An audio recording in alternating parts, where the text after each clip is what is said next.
Chudák stařík. Sedí tu jen proto, že znal kdysi jednoho zločince. Kdo by to byl řekl, že Krysa je práskač?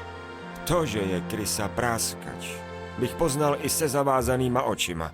Jak to? Víš, totiž býval jsem královský úředník. Práskače já poznám po čichu. A věř mi, z Krysy to táhne na 100 honů. Jak se z královského úředníka stane královský vězeň? Snadno. Stačí, když slyší, co nemá. A mimochodem, král nemá s ním uvězněním nic společného. A kdo tedy? Vahargem, kdo jiný. Jak to?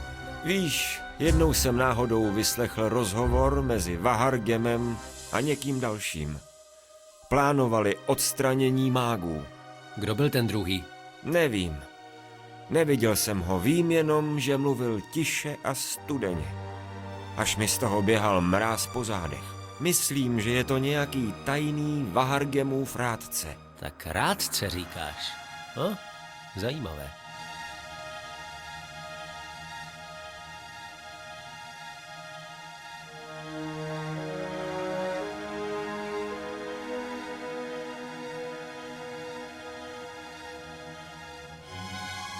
Tenhle královský úředník je jasným důkazem toho, jaký je Vahargem šupák.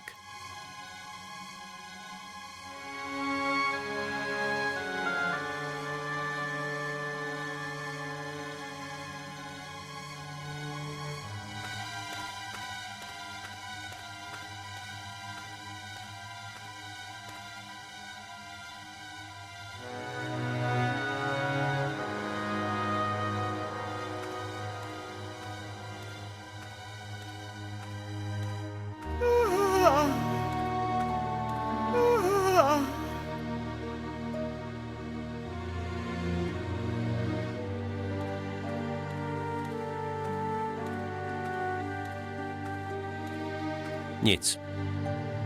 Zajímavá osoba. K dozorcům se dostane blíž než... To nemá vůbec žádný význam.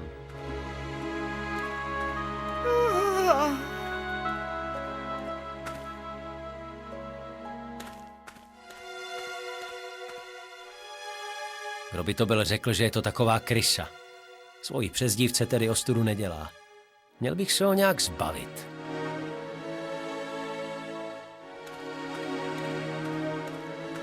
Ach, můj zachránce, děkuji ti za vodu a omlouvám se za potíže. Potíže?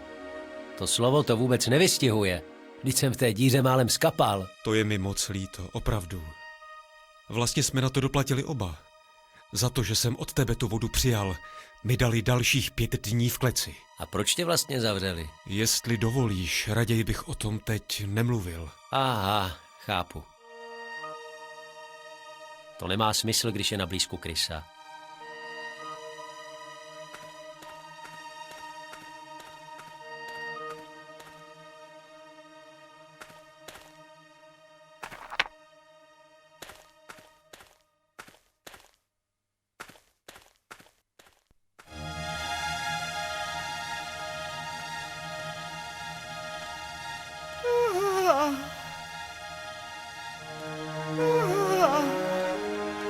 Hej ty, co?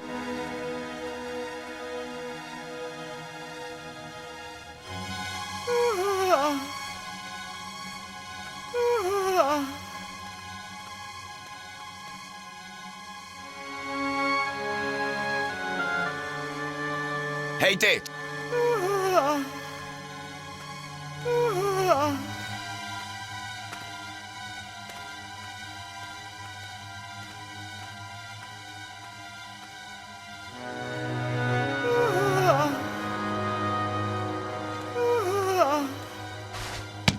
Hej, kdo tam?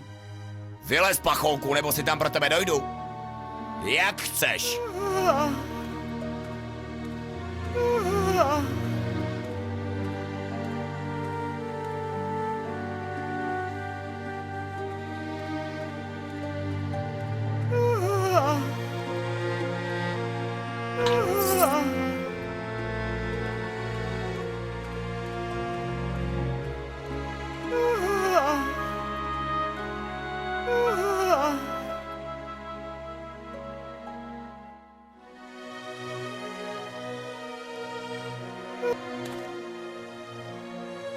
Nic.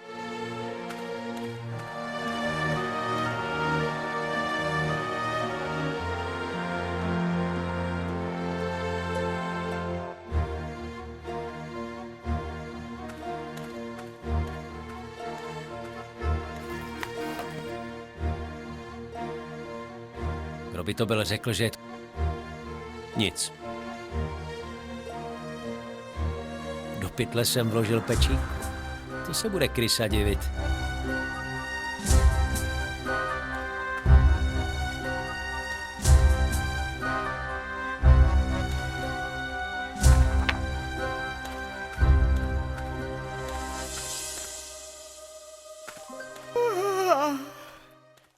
Přiznej se, ksichte, že jsi to byl ty. Cože? Co? Co se stalo? Jen se nedělej, že nevíš.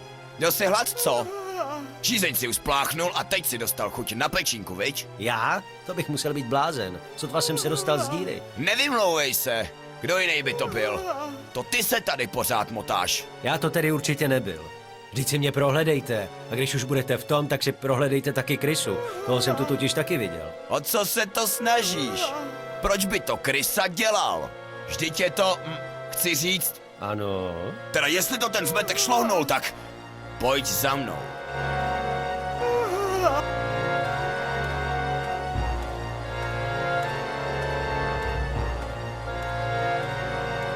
Nazdar, kryso. Ukaž nám ten svůj pytel. Cože? Proč? Kryso, ty nevíš, kdy máš dost. Ale to přece není moje. Tak to není tvoje, jo? Nikdy jsem tě neměl rád, kryso. Práskače nesnáším skoro stejně jako tohle všivý místo, ale doteď jsi byl alespoň užitečný. Jenomže tentokrát, kryso, tentokrát si to vážně přehnal. Za tohle půjdeš do klece.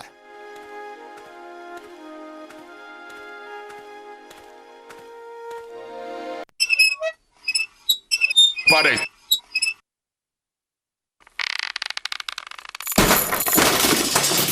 Všech děsů, kryso. Vždyť ty už jsi tak tlustej, že už tě neudrží ani železná klec. Kdo si myslí, že to bude teď dávat dohromady, co? To si mě fakt nasral, kryso. Ty v té díře schněješ, to ti povídám.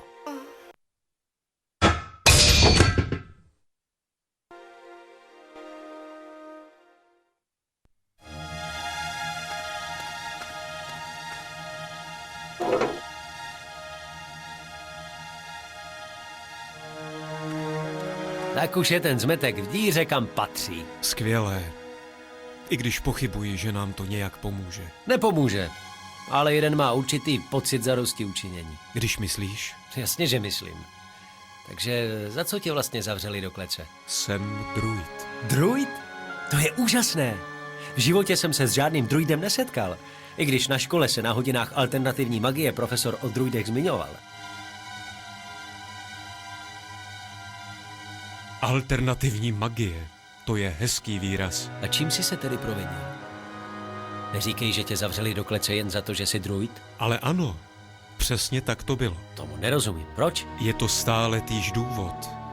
Bojí se nás. Bojí? Ale proč? Vždyť v táboře přece stejně žádná magie nefunguje. Jenomže to, co děláme my, není magie. A co tedy? To je na dlouhé povídání a na to už nemám sílu.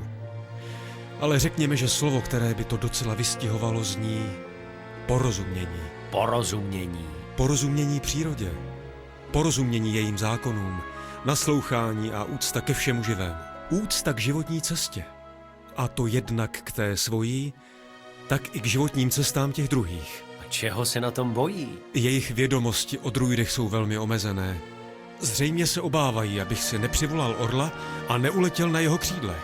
A to bys uměl? Nebuď blázen, vždyť by se mnou ani nevzlétl. No, to je pravda. Ale toho orla bys přivolat uměl. Nevím, jestli zrovna orla. Vždyť já ani netuším, zda tady nějaký orel vůbec žije. Ale abych odpověděl na tvou otázku. Ano, se zvířaty rozmlouvat umím. Alespoň s některými. A můžeš jim dávat příkazy? Mohu je pouze žádat. A nemůžeš požádat aligátory, aby sežrali dozorce? Ale no tak. Především rozum aligátora je příliš naplněn zlobou, než aby s ním bylo možné rozmlouvat. A potom, něčeho takového bych nikdy po žádném zvířeti nežádal. Ach tak, poslyš, mám plán. Pomohl bys mi? V kleci? Těžko. No, řekněme, že z té klece bych tě nějak dostal. Potom, pokud to bude v mých silách, tak ano. Myslíš, že bys dokázal přivolat dost ptáků na to, aby unesli šangerský krystal a odnesli ho aspoň tak daleko, abych se dostal z jeho dosahu? Snad, pokud by ho měli jak uchopit. Dobrá, něco vymyslím. Ale jak to chceš provést strážím před nosem? I stráží se nějak zbavím. A ještě něco. Ano? Když budu o něco žádat, musím přinést nějakou oběť. Musím také z něčeho čerpat svou sílu. A to znamená? To znamená, že k rituálu budu potřebovat nějakou obětinu. Plod země. Například obilí, nebo tak něco. A dále jmelí nebo dub. Jmelí? Obilí? Kde to tady mám sehnat? Nevím, ale když se ti to nepodaří, mohl bys o svých potížích říct dozorcům a třeba mě pak pustí. No tak dobrá, pokusím se. Mám co dělat. Musím se nějak zbavit stráží, sehnat nějakou obětinu, jmelí nebo dub a ještě vymyslet, jak by ti ptáci krystal odnesli.